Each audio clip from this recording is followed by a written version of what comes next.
Hey guys, so today you and I are going to talk about logic and algorithms. So let's get into it.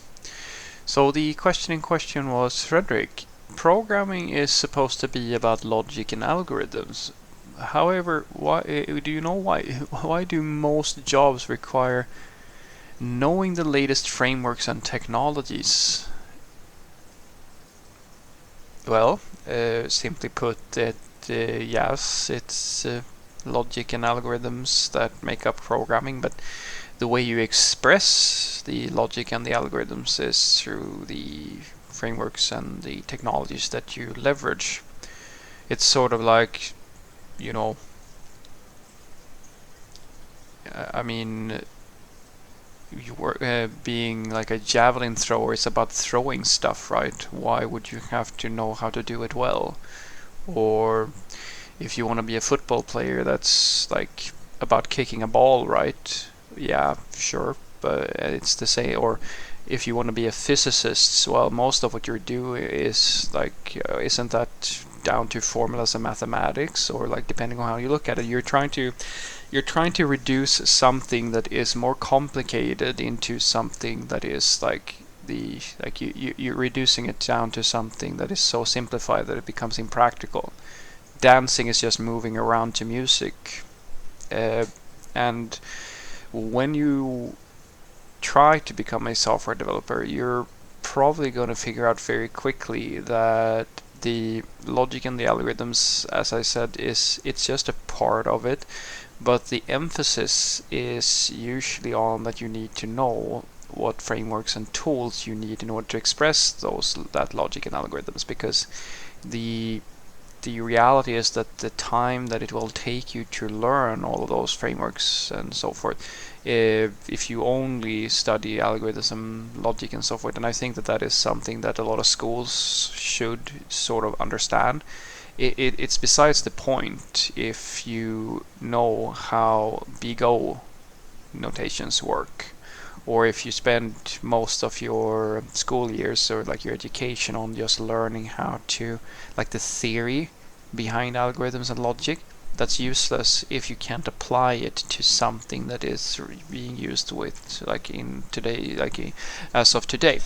It's the same with any type of engineering or something like that. When something gets so theoretical that you can't use it in a practical setting in accordance with what the industry requires, then you are useless. Then you are a academic at best. You might be academically gifted in a way where you understand these concepts at an abstract level, but you can't do anything with it.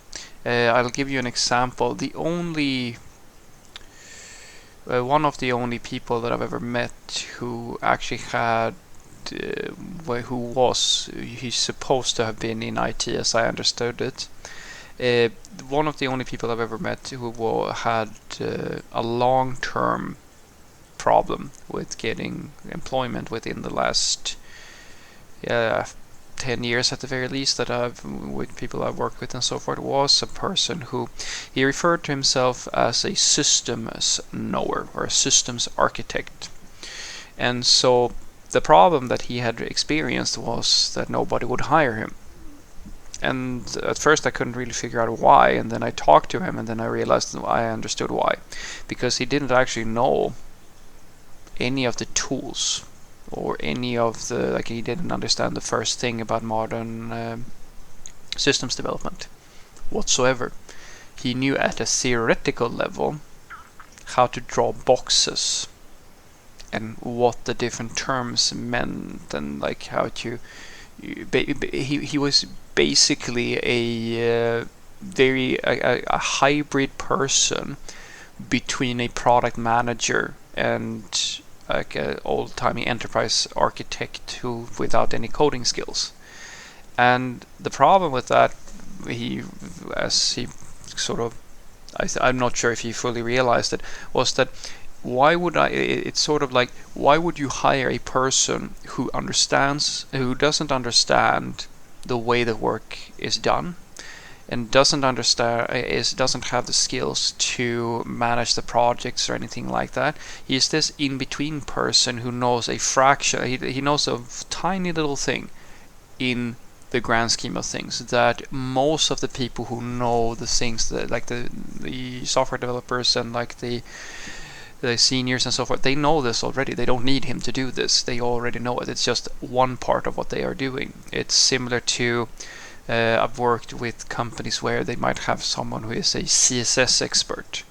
Now, being a CSS expert might work in a few companies, but the vast majority of people, you're never going to get a job like on a regular basis. Mostly, it's very unlikely if we think about it from like the norm.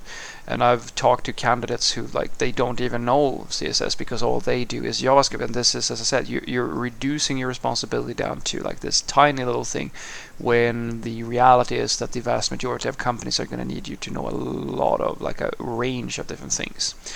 And so if you have this, it's sort of the thing that I'm trying to help the people who want to join the industry with, to understand that you can't just pick. You have to understand what it is that is going to be required of you in order to be a successful software developer. And that means one part to understand the actual, like, be good with logic and algorithms and so forth, but also to understand the tooling.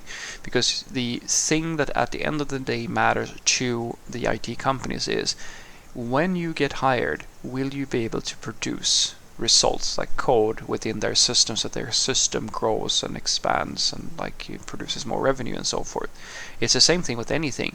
The rest does not matter to anybody. It's all about the output, and for the vast majority of us, that means to have both an understanding of logic and algorithms and of the frameworks and technologies that are, well, basically the tools of what you're going to use in order to express that logic. So what I want you to take away from this is that although yes, you could in theory say that you mean it's nothing new for people to have this. I've never heard this before, where like I've had candidates who like they completely fail every code like the code assignments, and then they complain and say that, well, we're supposed to be learning and we should do this and do this and do that. And I kind of go, yeah, absolutely, you're supposed to be learning, but the company also has a right to decide who they're going to train.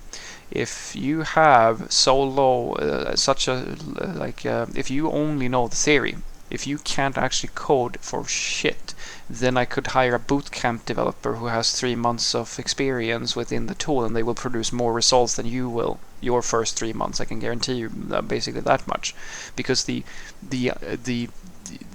exclusivity that some people get into their heads,